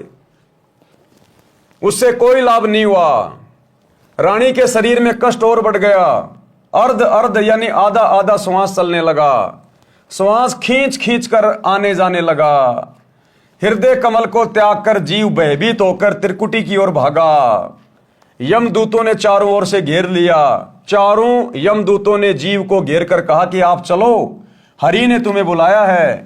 तब रानी के जीव को सत्संग वचन याद आए। उस समय याद आए उसको गुरुजी के वचन कि गुरुजी सत्संग में सही कहा करते थे, भाई यम के दूत आएंगे लेने के लिए अगर भक्ति नहीं करी तो, और गला पकड़ के लेके जाएंगे। अब रानी को तुरंत गुरुजी के सत्संग याद आ गए। अब भाई और बहनों, याद हुआ तो कुछ नहीं आना उस समय। जिसने जैसी भक्ति करी है परमात्मा ही साथ रहता है। लेकिन यहां ये सारी बातें गुरुदेव आप और हम पिछली पीढ़ी वालों को सतर्क करने के लिए ये रानी सुंदर देवी का उदाहरण दे रहे हैं, उसके अंतिम जीवन की सत्य कथा बता रहे हैं। अगर उस समय तुम्हें गुरु का वचन याद आ भी गया तो भी तुम क्या कर लोगे? जब भक्ति तुम्हारी पूरी नहीं है तो गुरु क्या कर लेगा भाई? तो गुरुदेव हमें समझा रहे हैं वर्तमान वाले भक्तों को कि तुम्हारा फाइनल दाव है, गफलत मत करना। उस रानी सुंदर देवी की तरह गफलत मत करना सुमरण करने में, भक्ति करने में, दान धर्म करने में। अगर मर्यादा तोड़कर भक्ति को हल्के में लोगे, जगत भाव में चलोगे तो अंत समय में तुम्हारे साथ यही होगी। फिर तुम्हारा गुरु नहीं आएगा विमान लेके, फिर काल के दूत आएंगे लठ लेके। तब रानी के जीव को सत्संग वचन याद आए। उसने यमदूतों से कहा कि हे बटपार, हे जालिमों, तुम यहां क्यों आ गए? हमारा सतगुरु हमारा मालिक है, आप हमें नहीं ले जा सकते। मेरे सतगुरु धनी मालिक ने मुझे नाम दिया है, मेरे गुरुजी आएंगे तो मैं जाऊंगी। ये बात सुनकर यम के दूत बोले कि यदि आपका कोई खसम यानी धनी है तो उसको बुलाओ, नहीं तो हमारे साथ परमात्मा के दरबार में चलो। जीव ने कहा, धरणी आकाश से नगर नियारा, तहां निवाजे धनी हमारा। कि मेरा धनी, मेरा मालिक तो शतलोक में निवास करता है। अगम शब्द जब भाखे नाऊं, तब यम जीव के निकट नहीं आऊं। भावार्थ, पहले तो रानी को विश्वास नहीं हो रहा था कि जो सतगुरु जी सत्संग में ज्ञान सुना रहे हैं वह सत्य है। वो सोचती थी कि ये केवल कहानी है, क्योंकि सब नौकर नौकरानी आज्ञा मिलते ही दौड़ आते थे, मनमर्जी का खाना खाती थी, सुंदर वस्त्र आभूषण पहनती थी। उसने सोचा था कि ऐसे ही आनंद बना रहेगा। ये तो पिछले जन्म की बैटरी चार्ज थी, वर्तमान में चार्जर मिला तो चालू नहीं किया, यानी साधना नहीं की। जब बैटरी की चार्जिंग समाप्त हो जाती है, बैटरी डाउन हो जाती है, तो सारी सुविधाएं बंद हो जाती हैं। फिर ना पंखा चलता है, ना बल्ब जगता है, बटन दबाते रहो, कोई क्रिया नहीं होती। इसी प्रकार जीव का पूर्व जन्म की भक्ति का धन यानी चार्जिंग समाप्त हो जाती है तो सारी सुविधाएं छीन ली जाती है, जीव को नरक में डाल दिया जाता है। तब उसको अकल आती है, उस समय वक्त हाथ से निकल चुका होता है, उस समय वक्त हाथ से निकल चुका होता है। कितना चिल्ला लेना, फिर कुछ बात नहीं बनेगी, केवल पश्चाताप और रोना शेष रह जाता है। रानी सुंदर देवी ने सत्संग सुन रखा था, पूर्ण सतगुरु से दीक्षा ले रखी थी, नाम की कमाई नहीं की थी, वह गुरुद्रोही नहीं हुई थी, गुरु निंदा नहीं करती थी। रानी ने सतगुरु को याद किया कि हे सतगुरु, हे मेरे धनी, मेरे को यमदूतों ने घेर रखा है, मुझ दासी को छुड़ाओ। मैंने आपकी दीक्षा ले रखी है। आज मुझे पता चला कि ऐसी आपत्ति में ना पति काम आता है, ना पत्नी, ना बेटा, ना बेटी, ना भाई बहन, ना राजा प्रजा, कोई सहायक नहीं होता। आप और हमें गुरुजी समझा रहे हैं कि सुधर जाओ कलयुग की पिछली पीढ़ी वालों। अंत समय कोई ना हो सहाई, अंत समय तुम्हारे कोई काम नहीं आएगा। ये तुम्हारी संपत्ति जिसके लिए तुम दिन रात एक कर रहे हो, और टाइम कर रहे हो, दुनिया को ठग रहे हो, लूट रहे हो, आगे से आगे काम धंधा बढ़ा रहे हो, हैं, 4 पैसे कमाने के लिए ना जाने क्या क्या ऊट पटांग कर रहे हो। ये तुम्हारे बेटा बेटी, भाई बंधु, रिश्तेदार, कार कोठी जवाई कुछ काम नहीं आएंगे, कुछ भी। वहां तो सतगुरु की भक्ति काम आनी है, सतगुरु की भक्ति। अगर वो नहीं करोगे तो कुछ लेना देना नहीं। रानी के जीव ने हृदय से सतगुरु को पुकारा। तुरंत सतगुरु कबीर जी वहां उपस्थित हुए। कौन सतगुरु कबीर जी? जो उस समय रानी के गुरु के रूप में आए हुए थे, जो वर्तमान में हमारे गुरु जी के रूप में आए हुए हैं, ये सतगुरु कबीर जी। तुरंत सतगुरु कबीर जी वहां उपस्थित हुए। रानी ने दौड़कर सतगुरु देव जी के चरण लिए। उसी समय यमदूत भागकर हरि यानी धर्मराज के पास गए और बताया कि उसका सतगुरु आया। तो वहां पर प्रकाश हो गया। जीव ने सत सुकृत नाम जपा था, उसको इतना ही याद था, इस कारण से उसको यमदूतों से छुड़ाया तथा पुनः जीवन बढ़ाया। तब रानी ने दिल से भक्ति की।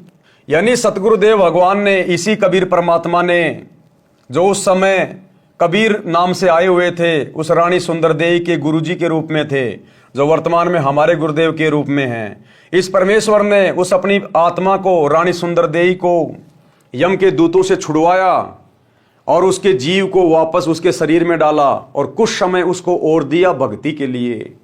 फिर रानी को दृढ़ विश्वास हो गया। उसके बाद जितना समय उसको सतगुरुदेव जी की तरफ से मिला था, पूरा समय उसने नाम सुमरण में लगाया, क्योंकि वो हकीकत से परिचित हो गई कि भैया ये राजपाट, बेटा बेटी, नौकर चाकर, खाना पीना कुछ काम नहीं आने वाला। यहां तो अपनी माला लेके परमात्मा जप ले, थोड़ा समय है। वो यम के दूत उसको 24 घंटे दिखाई देने लगे। फिर तो आप और हमें इन कथाओं के माध्यम से दिखाई देने चाहिए। हमारा मन बकवाद से दूर हटे, हमारा मन बकवादों से दूर हटे इन कथाओं को सुनकर, क्योंकि ये सत्य कथा है। सतगुरु अपनी कथाओं में झूठ का समावेश नहीं करता।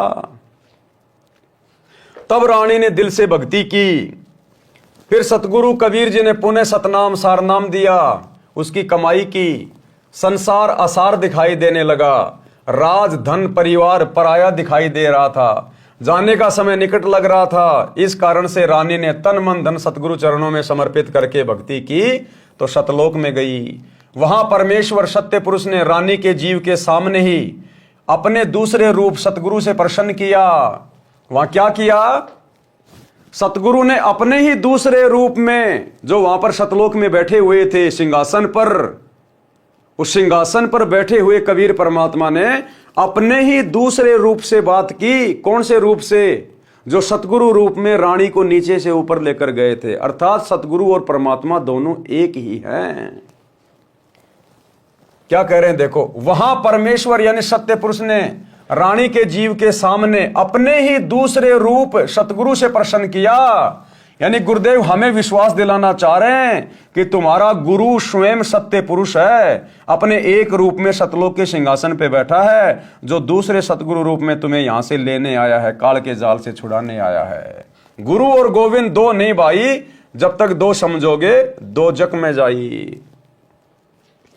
वहां परमेश्वर सत्य पुरुष ने रानी के जीव के सामने अपने ही दूसरे रूप सतगुरु से प्रसन्न किया कि हे कड़ीहार यानी तारणहार, मेरे जीव को यमदूतों ने कैसे रोक लिया। सतगुरु रूप में कबीर जी ने कहा कि हे परमेश्वर, इसने दीक्षा लेकर भक्ति नहीं की, दीक्षा लेकर भक्ति नहीं की, इस कारण से इसको यमदूतों ने घेर लिया था, मैंने छुड़वाया। परमेश्वर कबीर जी ने जीव से कहा कि आपने भक्ति क्यों नहीं की, सतलोक में कैसे आ गई। अब डांट मारी परमात्मा ने अपने दूसरे रूप में उस जीव को कि तूने भक्ति पूरी नहीं की, तू कैसे आ गई फिर तू सतलोक में। वो और ज्यादा डर गई कि भाई यहां तो भक्ति करनी पड़ेगी। सिर नीचा करके जीव ने कहा कि पहले मुझे विश्वास नहीं था, फिर यमदूतों की यातना देखकर मुझे आपकी याद आई, आपका ज्ञान सत्य लगा, आपको पुकारा, आपने मेरी रक्षा की, फिर मेरे को वापस जीवन दिया गया, तब मैंने दिलो जान से आपकी भक्ति की। पूर्ण दीक्षा प्राप्त करके आपकी ही कृपा से, गुरु जी के सहयोग से मैं यहां आपके चरणों में पहुंच पाई हूं। लेकिन हमने ये गलती नहीं करनी, हमने ये गलती नहीं करनी। यदि सतगुरु रामपाल जी खुद दूसरा रूप बनाकर अगर हमारी परीक्षा ले इस प्रकार की, तो हमने उस रानी के जीव की तरह ये गलती नहीं करनी। अपने गुरुजी के अलावा उस दूसरे रूप को महत्व नहीं देना, चाहे वो कितना ही चमके, कितना ही दमके, कितना ही सिंहासन पे बैठे। हमारे गुरुजी हमारे लिए परमात्मा है, परमेश्वर हैं। ऊपर स्पष्ट कर दिया कि रानी के जीव के सामने सतगुरु ने अपने दूसरे रूप में रानी से सवाल किया। तो यदि हमारी इस प्रकार की परीक्षा भी हो जाए, क्या कहते हैं गुरुदेव कि गुरु और गोविंद दोनों खड़े, किसके लागू पाए, बलिहारी गुरु अपना जिन गोविंद दियो बताए। और एक सत्संग में तो गुरुदेव ने स्पष्ट कर दिया कि जब तुम शरीर छोड़कर त्रिकुटी पे जाओगे तो वहां भी तुम्हारी परीक्षा होगी। वहां एक तरफ तो तुम्हारे गुरुजी खड़े हैं, सतगुरु रामपाल जी, और एक तरफ यदि वो कबीर भगवान भी आके खड़ा हो जाए, वैसे तो कोई दूसरा कबीर भगवान नहीं है कोई दाढ़ी मूंछ वाला कहीं भी, लेकिन हमारी परीक्षा लेने के लिए गुरुजी मान लीजिए दूसरा रूप बना ले दाढ़ी मूंछ वाला, तो कहते हैं एक तरफ तो त्रिकुटी पे तुम्हारे गुरुजी खड़े हैं और एक तरफ वो दाढ़ी मूंछ वाला आके खड़ा हो जाए, तो गुरुदेव ने कहा कि आपने केवल अपने गुरुजी के चरण छूने, अपने गुरुजी को आदर सत्कार देना है। उस नकली कबीर की तरफ यदि आपने देख भी लिया, झांक भी लिया, दंडवत करना बहुत दूर की बात है, उसी समय फेल हो जाओगे। तो ये छोटा सा सत्संग गुरुदेव का हमें यही समझाएगा कि गुरु स्वयं कबीर है।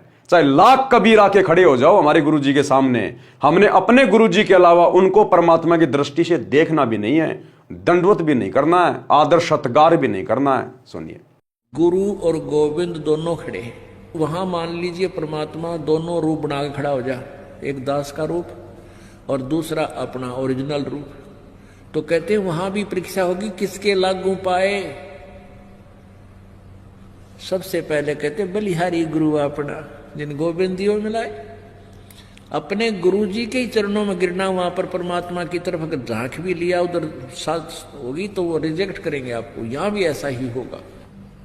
अपने गुरुजी के ही चरणों में गिरना, वहां पर परमात्मा की तरफ अगर झांक भी लिया उधर साथ होगी तो वो रिजेक्ट करेंगे आपको, यहां भी ऐसा ही होगा।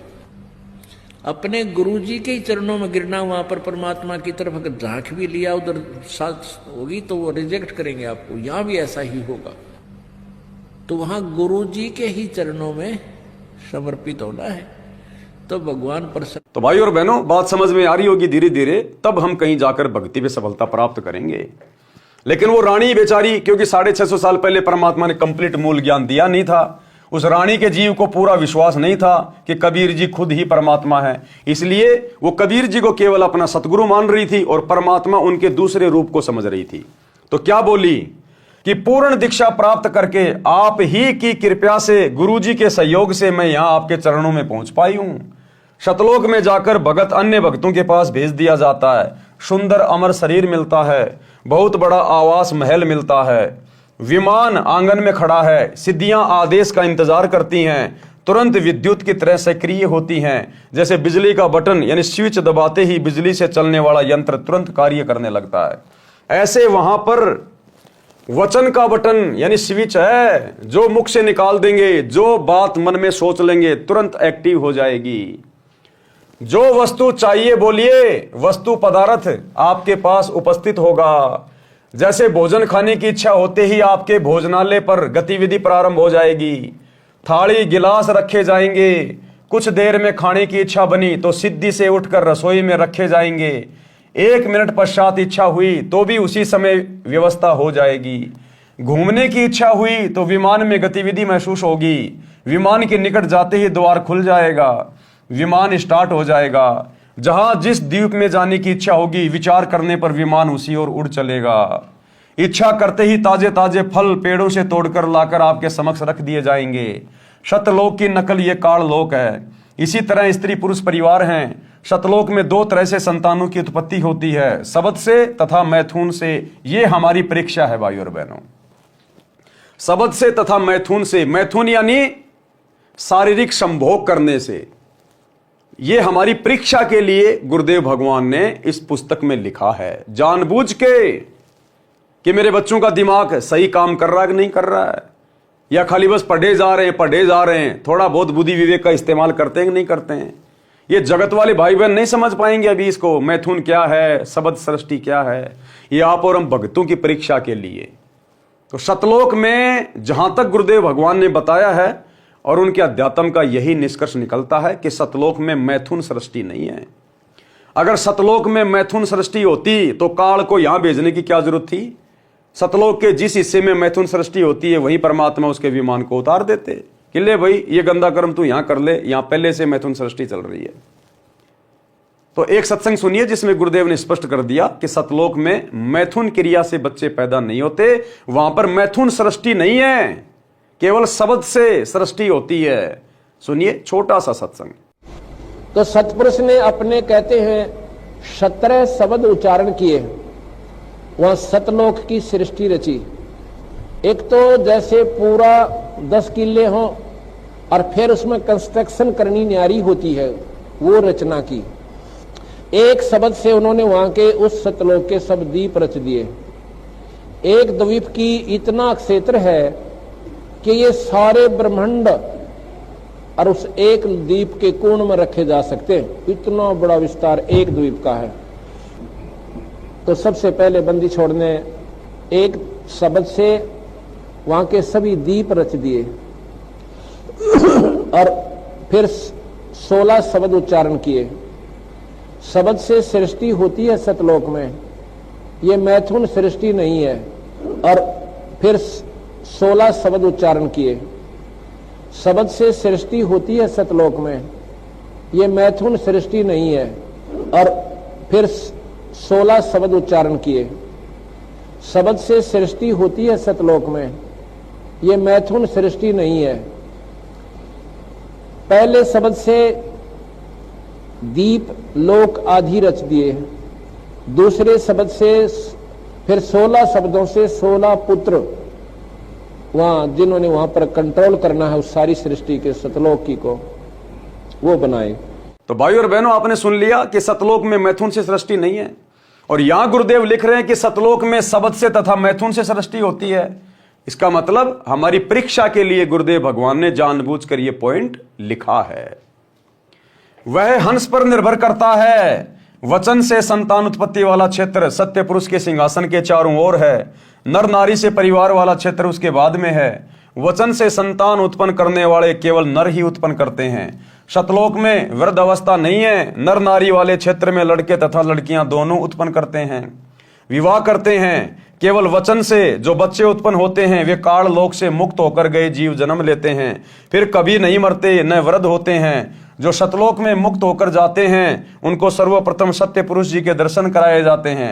उस समय उसका वही स्वरूप रहता है जैसा पृथ्वी से आता है, परंतु वृद्ध नीचे से गया तो वहां सत्य पुरुष के सामने उसी अवस्था व स्वरूप में जाता है।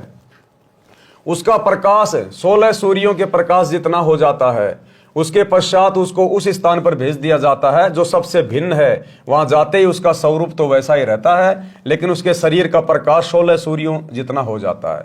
परंतु यदि वृद्ध नीचे से गया है तो युवा अवस्था हो जाती है। देखो भाई और बहनों, हमारी परीक्षा, सब हमारी परीक्षा के लिए लिख रहे हैं यहां गुरुदेव भगवान।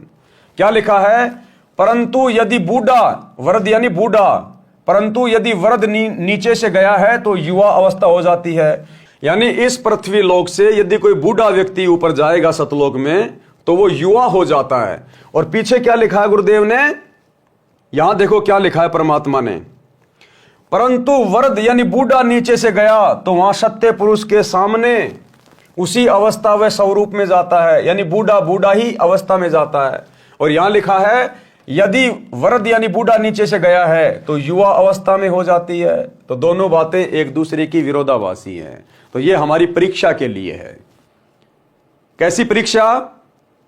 कि ये बूढ़ा शब्द आते ही हमारे दिमाग में तुरंत आ जाना चाहिए कि गुरुदेव ने तो सृष्टि रचना में बताया कि सतलोक में तो बुढ़ापा है ही नहीं, वहां तो जरा और मरण है ही नहीं, ना मृत्यु है ना बुढ़ापा है, वहां तो युवा शरीर रहते हैं। तो बुढ़ापा कैसे आ गया सतलोक में? बूढ़ा कैसे हो जाएगा व्यक्ति सतलोक में? तो ये हमारी परीक्षा के लिए कि सतलोक में तो हमें सुंदर युवा शरीर प्राप्त होगा। एक बार हमारा जन्म होगा शब्द से, उसके बाद हम धीरे धीरे बड़े होंगे, फिर हम युवा होंगे, फिर सदा युवा ही रहेंगे। तो बूढ़ा तो वहां कोई है ही नहीं। तो ये हमारी परीक्षा के लिए। परंतु यदि बूढ़ा नीचे से गया है तो युवा अवस्था हो जाती है। जवान है तो जवान ही रहता है, बालक है तो बालक ही रहता है। वहां पर कुछ को सत्य पुरुष के वचन से स्त्री पुरुष का शरीर मिलता है, कुछ बीज रूप में सत्य पुरुष द्वारा बनाए जाते हैं, जिनका फिर एक बार किसी के घर सतलोक में जन्म होगा, फिर परिवार बनेगा। उस स्थान पर वे हंस एक बार जन्म लेंगे जो काल लोक तथा अक्षर लोक से मुक्त होकर जाते हैं। एकांत स्थान पर रखे जाते हैं, वे दोनों क्षेत्रों में जन्म लेते हैं। वचन से उत्पन्न होने वाले तथा स्त्री पुरुष से जन्म लेने वालों में स्त्री पुरुष से उत्पत्ति की औसत अधिक होती है। ये औसत 10/90 होती है। ये 10% वचन से उत्पत्ति और 90% विवाह रीति से उत्पन्न होती है। सतलोक में स्त्री तथा नर के शरीर का प्रकाश 16 सूर्यों के प्रकाश के समान होता है। मिनी सतलोक मानसरोवर पहले है, वहां दोनों के शरीर का प्रकाश 4 सूर्यों के समान होता है। फिर आगे जाते हैं, जब परब्रह्म के लोक में बने अष्टकमल के पास पहुंचते हैं तो हंस तथा हंसनी यानी नर नारी के शरीर का प्रकाश 12 सूर्यों के प्रकाश के समान हो जाता है। फिर सतलोक में बनी भंवर गुफा में प्रत्येक व्यक्ति के शरीर का प्रकाश 16 सूर्यों के समान हो जाता है।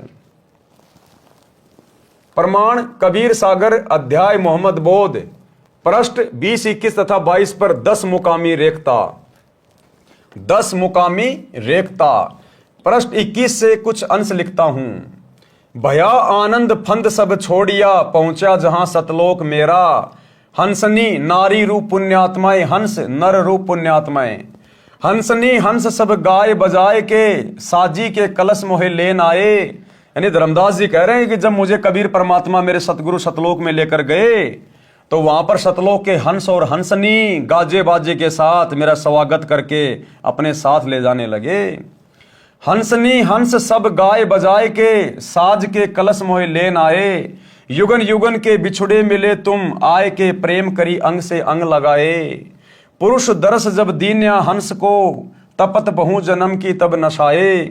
पलट कर रूप जब एक सा कीन्या, मानो तब भानु षोडश उगाए।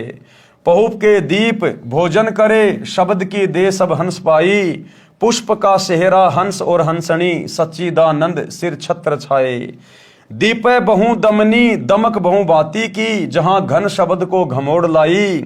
लगे जहां बरसने घनघोर के उठत, तहां शब्द धुनी अति सोहाई।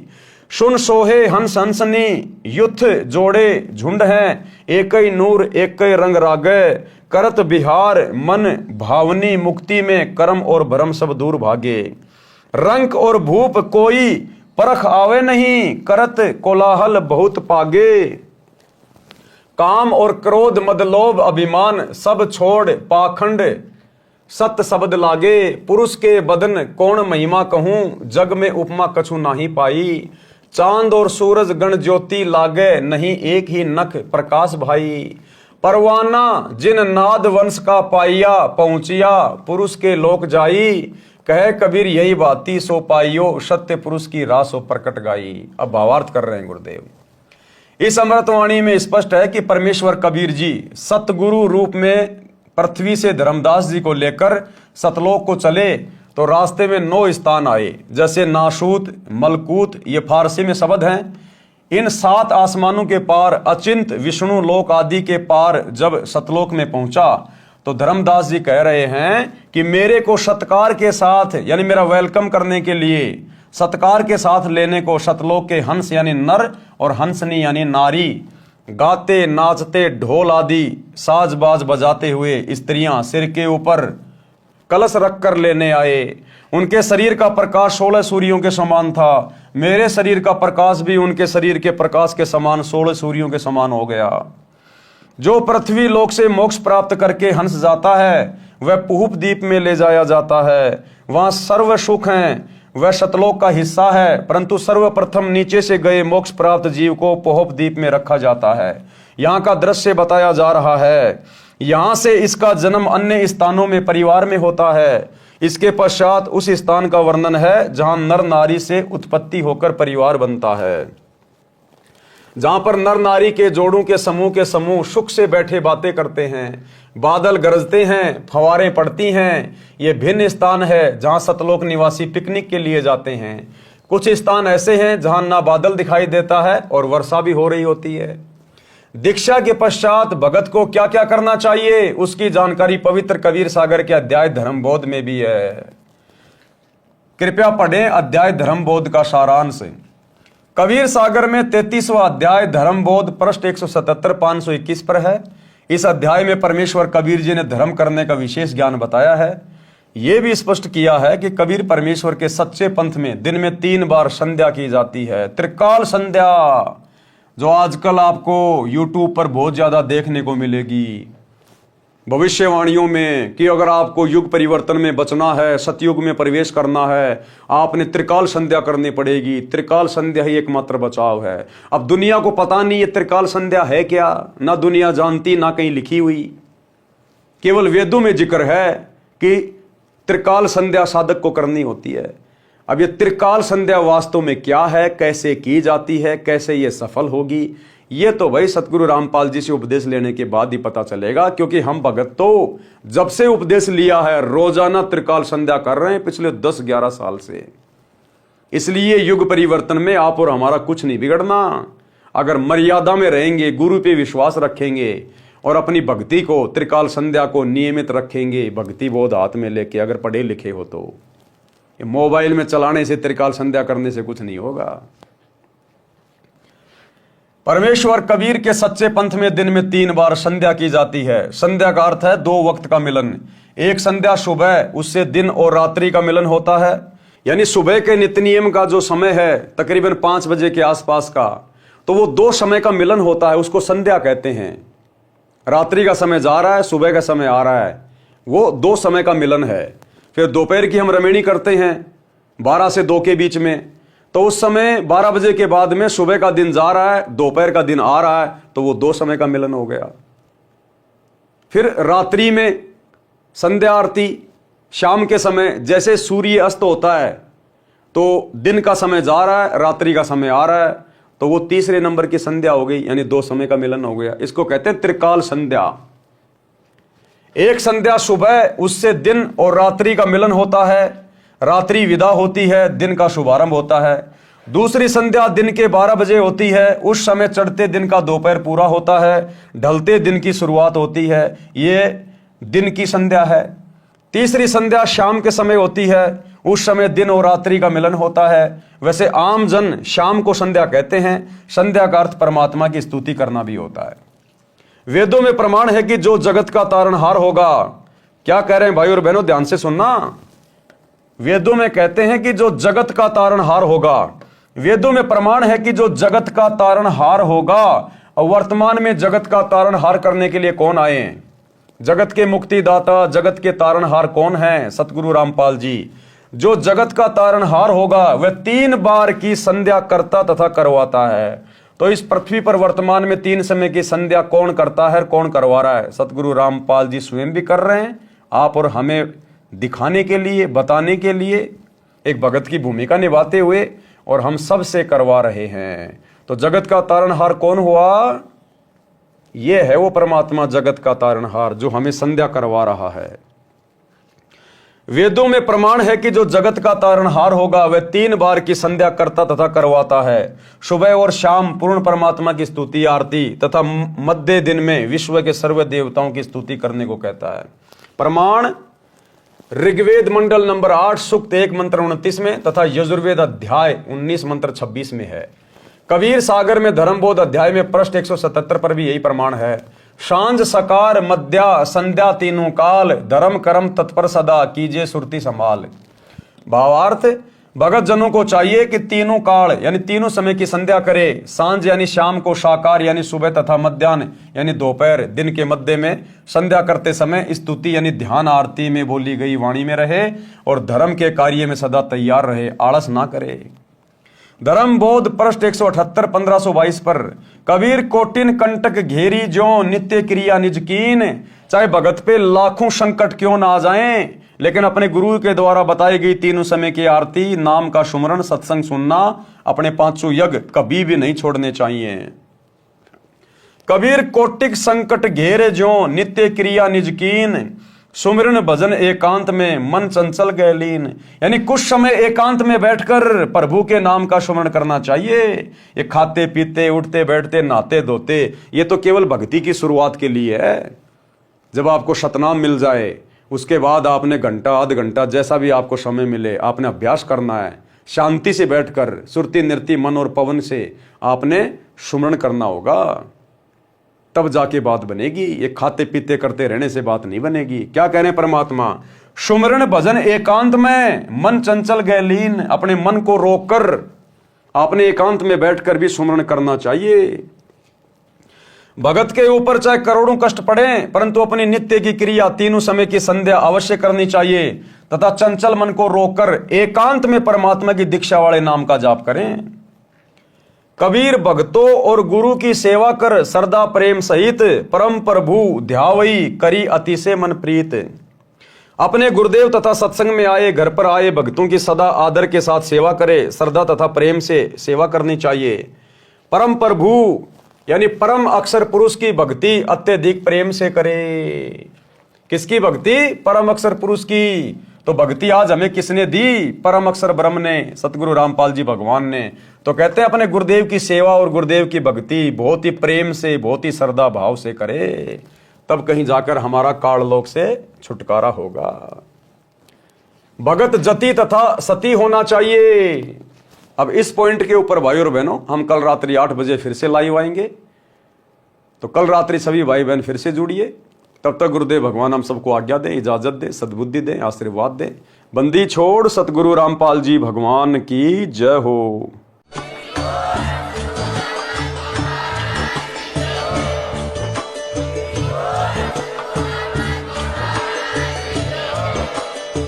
भाई जो गुरु बचन पे डट गे, कट गे फंद 84 के, कट गे फंद 84 के, कट गे फंद 84 के। भाई जो गुरु बचन पे डट गे, कट गे फंद 84 के।